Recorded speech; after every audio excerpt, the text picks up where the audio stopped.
अब इस क्वेश्चन में मोलैलिटी वाला कॉन्सेप्ट पता होना चाहिए अच्छे से, तो आसानी से हो जाएगा। बहुत इंपॉर्टेंट क्वेश्चन है, 50% 60% स्टूडेंट्स के टेस्ट में आएगा ही आएगा, इसलिए छोड़ना ही नहीं है, बिल्कुल इंपॉर्टेंट क्वेश्चन है। A sample of drinking water was found to be severely contaminated. अच्छा एक बात और, ये सेम क्वेश्चन आपका 12th में फर्स्ट चैप्टर सॉल्यूशंस में भी है, सेम क्वेश्चन, तो बहुत इंपॉर्टेंट है। A sample of drinking water was found to be severely contaminated with chloroform CaCl3 supposed to be carcinogenic in nature। अब इससे कोई मतलब तो है नहीं, लेकिन फालतू में दिया हुआ है। कार्सिनोजेनिक का मतलब क्या होता है? Cancer causing. The level of contamination was 15 ppm by mass. देखो अगर बाई मास नहीं भी लिखा है तब भी बाई मास ही होता है, लिखा हो तो अलग होता है। तो बाई मास का मतलब क्या होगा? 15 ppm मीन्स 15 पार्ट्स पर मिलियन। पर मिलियन, जैसे पर सेंटीमीटर होता है वैसे पर मिलियन, तो मिलियन कितना होता है? 10⁶ होता है। तो इसका सिर्फ ये मतलब है कि अगर मेरे पास 10⁶ ग्राम्स बाई मास होता है ना, ये ग्राम्स सॉल्यूशन है टोटल, मींस वाटर का सॉल्यूशन होगा, क्योंकि उसमें थोड़ा सा क्लोरोफॉर्म मिला हुआ है इसलिए मैं सॉल्यूशन बोल रहा हूं। तो इसमें 15 ग्राम क्या है? मेरा क्लोरोफॉर्म है। 15 gram chloroform in 1 million gram solution, तो ये हो गया 15 ppm, 15 पार्ट्स पर मिलियन। अब अगर मेरे पास ये इंफॉर्मेशन आ गई तो मुझसे पूछा express this in percent by mass. अब परसेंट निकाल लोगे, बोलोगे भाई 10⁶ में अगर इतना है तो 100 में कितना होगा? परसेंटेज क्या होती है? आउट ऑफ 100 ही तो होती है, तो बस सिंपली लिख दो, बोलो एज, मैथ का symbol, as 1 million 10⁶ grams solution contains how much? 15 gram CaCl3, hence 100 grams solution will contain कितना?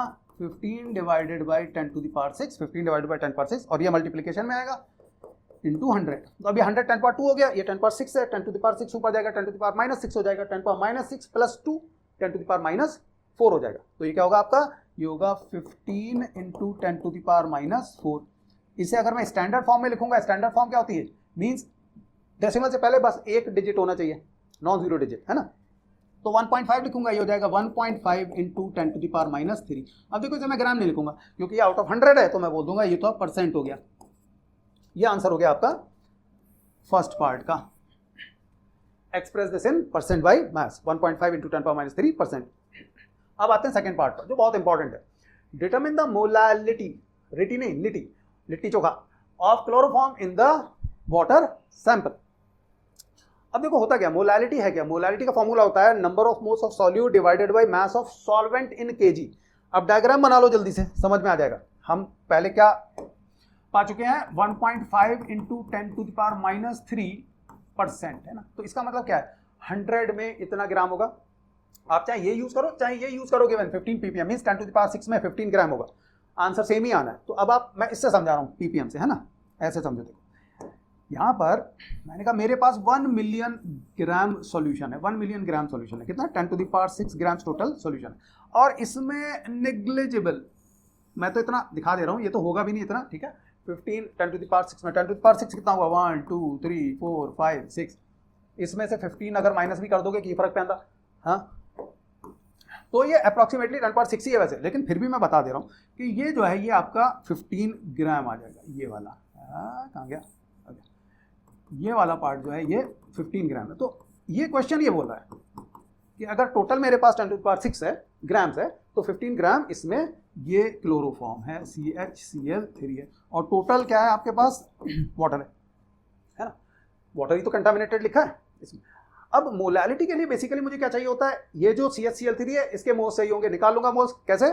Given mass divided by molar mass निकाल के, इसका मोलर मास इसका निकालूंगा, उससे डिवाइड कर दूंगा number of moles, given mass divided by molar mass, वहां से नंबर ऑफ मोल्स आ गए। अब मुझे क्या चाहिए? मुझे चाहिए सॉल्वेंट का मास। तो मोलैलिटी का पहले फॉर्मूला लिख देता हूं जिससे कंफ्यूज ना हो। देखो लोअर केस m से डिनोट करते हैं, और फिर हम बोलते हैं number of moles of solute, solute क्या है यहाँ? CHCl3 है, और बोलते हैं हम फिर मास ऑफ सॉल्वेंट, लेकिन किस में? किलोग्राम में। ये गलती मत कर देना, बहुत बच्चे गलती करते हैं। तो यहां एक चीज हो गई, मुझे पता चल गया ये नंबर ऑफ मोल्स CHCl3 के निकाल सकता हूं, given mass divided by molar mass. Molar mass obviously मुझे निकालना पड़ेगा, तो पहले CHCl3 का मोलर मास निकाल लेते हैं। Molar mass of CHCl3 will be CH और 3 टाइम्स Cl 35.5, ये तो होगा।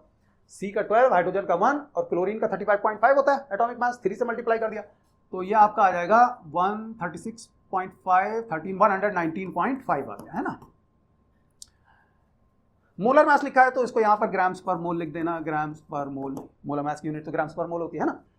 तो नंबर ऑफ मोल्स निकल आएंगे, वो हो जाएंगे 15 डिवाइडेड बाई 119.5। लेकिन अब मास ऑफ सॉल्वेंट कहाँ से आएगा, ये मास ऑफ सॉल्यूशन दे रखा है ना, लेकिन 15 ग्राम तो निग्लिजिबल है, 1 मिलियन में से 15 निकाल भी दोगे कुछ नहीं, तो इसका मतलब जो सॉल्यूशन का मास है वही मास कंसीडर कर लोगे सॉल्वेंट का, मींस कितना 10⁶। लेकिन क्या ये किलोग्राम में है, नहीं, इसको कन्वर्ट कर दोगे किलोग्राम में तो इसको बोलोगे ये जो है आपका ये 10⁶ divided by 10⁻³ that is 10⁻³ kilogram से। अब हमारे पास सब कुछ है, अब हम बोलेंगे हमारे पास सब कुछ है, हमारे पास ये भी है, हमारे पास भी है और हमारे पास ये भी है। अब हम सब्सटीट्यूट कर देंगे, है ना, वैल्यूज।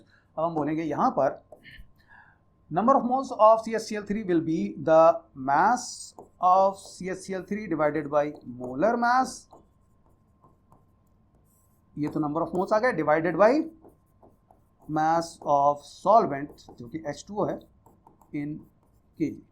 ये आपका हो गया 15 डिवाइडेड बाई 119.5 और ये हो गया आपका 10⁻³ ऑब्वियसली ये केजी में, ये आपका ग्राम है और ये मोल, ग्राम पर मोल है, ये आपका ग्राम पर मोल।